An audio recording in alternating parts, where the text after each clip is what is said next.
Greetings, Pisces and Pisces rising. This is your Western forecast for April 2024. There are three major planetary events that could make a real impact on your life. There's going to be a new moon solar eclipse, April the 8th, in the sign of Aries. Aries is the second sign past Pisces. The second sector, which we call the second house in the horoscope, is the domain of personal income, possessions. It's a major financial area of the chart. We have eclipses are every 6 months, but you may only have maybe 1 year of eclipses in your second house of income. Then it doesn't come back for 19 years.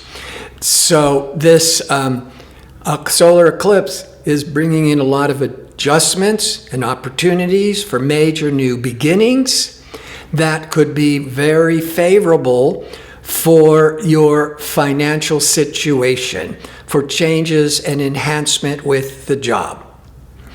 The other major factor is Mercury is also going to be in Aries, transiting your second house of income, but it's going to be retrograde from April the 1st till April the 25th.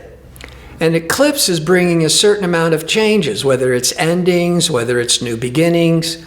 And the Mercury in retrograde is now you have to reevaluate, rethink, revise because of the changes with monies. You could be starting a new job and but now there's this changes in your income. You might be trying to figure out how to start a new business. I mean, there's so much readjusting and rethinking with plans in that area. The other big factor is Jupiter and Uranus will align. It occurs every 13 to 14 years. Jupiter is the planet of prosperity, optimism, and growth. And it aligns with Uranus, that planet of innovation, technology, advancement.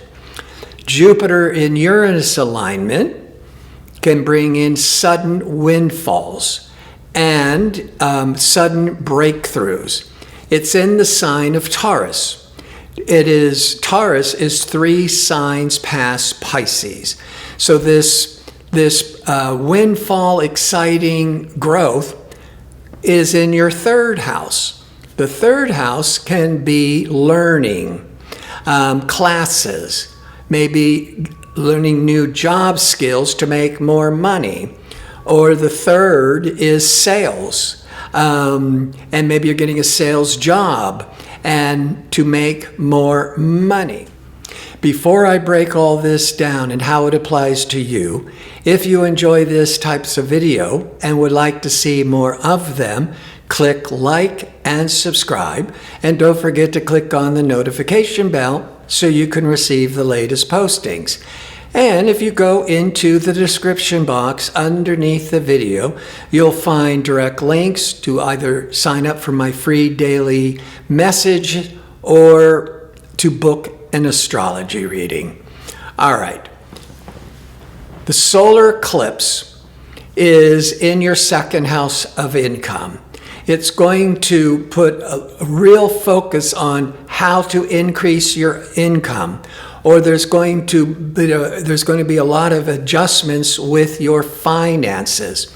But the second house is also not just income and possessions, but it's also the sector of self-worth. Well, how worthy are you of these possessions, or how worthy are you of deserving this much money? That's where we get the money and the self-worth. So having this solar eclipse, that's the first one there's going to be a second one, but this is the first one in 19 years. And it's putting a major emphasis on your cash flow and how to increase your income, but it's also cultivating a need for greater self-confidence and self-reliance. It wants to motivate you to to kind of enhance and motivate your sense of self-worth. And more than likely through how to increase your monies. So if you make more money, then you might be feeling a lot more confident how you made it happen. Now, with the Mercury in retrograde, there could be these changes, these endings with your income. That Mercury in retrograde can be this expect the unexpected. Agreements that are weak could fall apart. You could be getting information, Mercury in retrograde, where you are, where your hours, your monies are being cut back, you've lost your job. If on the negative part of that, the solar eclipse would then absolutely be putting a major emphasis on how to, get another job and make more monies. Or you could be fine having a job, but now with Mercury in retrograde, you're now rethinking it. It's like, how do I make more money? Or do I have to change my job to make more monies? Now, that Mercury will be retrograde the first 25 days, but on April the 25th, it goes direct, still in Aries in your sector of income until May the 15th. So while it's retrograde in your second house, you might be doing the revising, feeling stuck, being confused, not sure what action to take.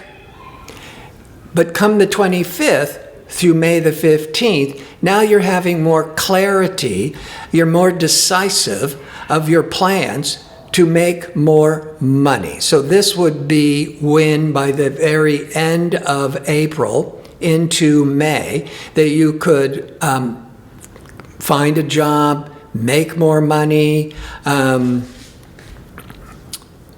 decide to, what kind of job to change to. The Jupiter-Uranus conjunction is in your third house. So the Jupiter-Uranus is about sudden breakthroughs. The third house is the house of learning, classes, sales, and that Jupiter-Uranus is can be all this windfall breakthroughs. Now, in the third house, a couple of things how this good fortune could play. The third house is the house of meetings, and so this could be a favorable sector that's being lit up for job interviews. There's the meetings, and you get the job, and then you're really focused on the new monies. The third house is about learning in classes, and you might be deciding to go back and get your degree or to get more professional training to make more money. The third house is about sales, communications and ideas. So the third house of sales, of how to sell more, amp up your selling techniques, and learning how to do it to make more money. Mars is the ambitious, assertive planet. It's a 2-year cycle, and as we go into April, Mars is in Pisces through into May, into the middle of May. So all of April, ambitious, assertive Mars is in your sign. You're really feeling the confidence to take action, to initiate new projects, which would go along with how to generate more money, how to get another job or how to find a job. And with the third house, that could be the meetings, that could be the selling, that could be the learning. So before I go further into all of that, this is part of the forecast where I like to look at how these energies are impacting your body, your relationships, your business. Now, with the body, the rising sign or the first house or the sun sign impacts the physical body. So here you have physical Mars, aggressive, forceful Mars in Pisces in your first house or on your sun sign. So there could be a lot of vitality, impatientness, aggressiveness, really good for giving you the confidence to get out there to increase your income or to take action and go back to school and learn new job skills.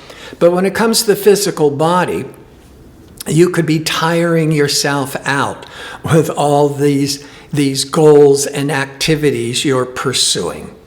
When it comes to relationships, we start with Venus. Venus is the planet of love and desire and camaraderie, marriage. Venus is also in Aries, transiting your second house of income from April the 4th to the 29th. Venus isn't romantic, moving through the financial second house. But it's good. Venus is the power of attraction.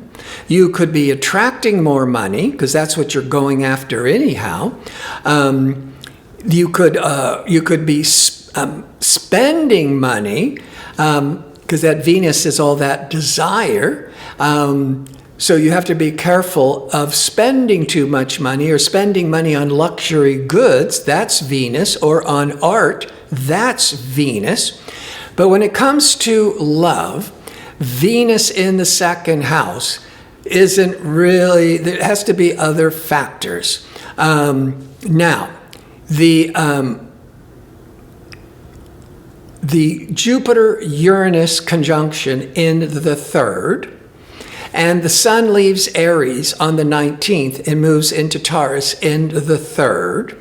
When it comes to relationships, and Venus will leave Aries and go into Taurus on the 29th of April into May, the 3rd house is going to be really emphasized, especially with Venus, the planet of relationships and desire. The 3rd house with relationships is about siblings or neighbors. This could be with your siblings, and there's always that sibling rivalry. But with that Jupiter-Uranus, there could be some real insights and breakthroughs. And then with that Venus, by the end of the month, a healing, an appreciation for siblings, resolving any conflicts with siblings. With a neighbor, you could finally be connecting to a neighbor, or there's a new neighbor. And with the Venus, there could be from a friendship with one end of the spectrum to something more romantic that is always connected with Venus. When it comes to business, there's ambitious, assertive Mars in Pisces this whole month with that Jupiter-Uranus. That could be this windfall, this breakthrough energies in the 3rd house. That could be if you're interviewing for a job or a big project. The Jupiter-Uranus could be that windfall. Or interviewing for a job to be able to make more money. And that's that solar eclipse in the 2nd house. The full moon, which I didn't touch upon, the full moon is always 2 weeks after the new moon. So this new moon is a solar eclipse on April the 8th. 2 weeks later is the full moon on April the 23rd. A full moon reveals what that began on the new moon.